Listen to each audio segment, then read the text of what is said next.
Le concours Reine-Élisabeth vient tout juste de clôturer son édition consacrée au violon. Mais derrière chaque virtuose, il y a un instrument et derrière chaque violon, il y a un luthier. Thomas Mewissen vient tout juste d'installer son atelier au cœur du mime pour le plus grand plaisir des visiteurs.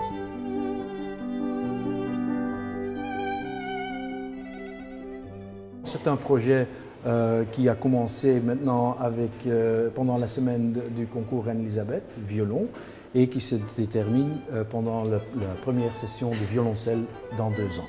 Et pendant cette période-là, je vais réaliser un quatuor homogène pour la chapelle Reine-Élisabeth à Waterloo.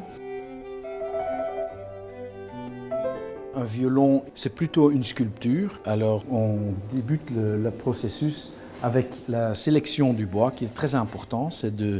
La majorité pour le violon, c'est de l'érable ondé. Vous voyez la lumière qui joue dans les ondes ou dans les flammes. Ce sont les qualités des matières brutes qui vont déterminer les qualités sonores et visuelles de l'instrument fini.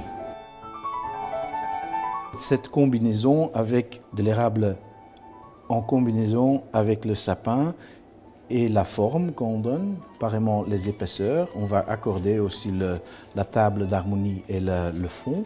Et chaque fois, on va modifier légèrement la voûte, on va interpréter le bois. Quand on travaille, on sent la résistance du bois, on sent les aspects physiques et on va adapter la forme et les épaisseurs pour arriver à un son personnel.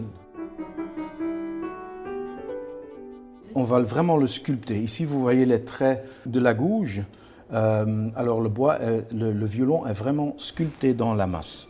Un peu plus loin dans la production, on va dans une étape un peu plus finie, on va raboter avec des tout petits rabots qui s'utilisent uniquement pour la lutherie.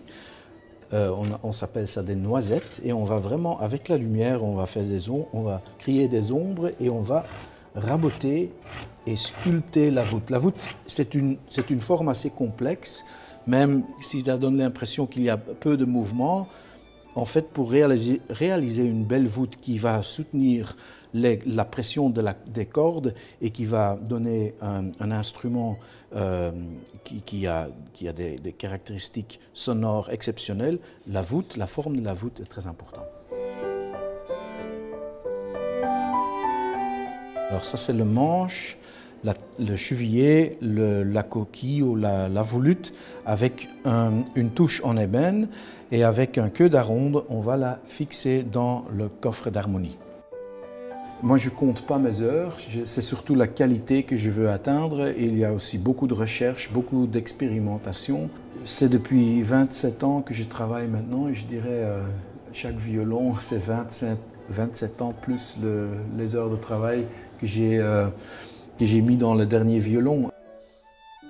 Après l'instrument quitte l'atelier, je vais quand même suivre l'instrument et l'adapter aux besoins et désirs du musicien qui va le jouer et qui va en même temps former l'instrument. Parce qu'un instrument a besoin d'être joué et d'être suivi par un luthier. Et comme ça, avec le musicien et le luthier, on peut développer l'instrument sur un niveau plus haut. Et aujourd'hui, on arrive avec des résultats sonores qui sont comparables avec les qualités sonores des grands instruments de Stradivarius et de Guarnerius. Ce n'est pas un travail en série pour moi, même si je travaille sur le même modèle, chaque violon est une nouvelle aventure, il faut repousser les frontières.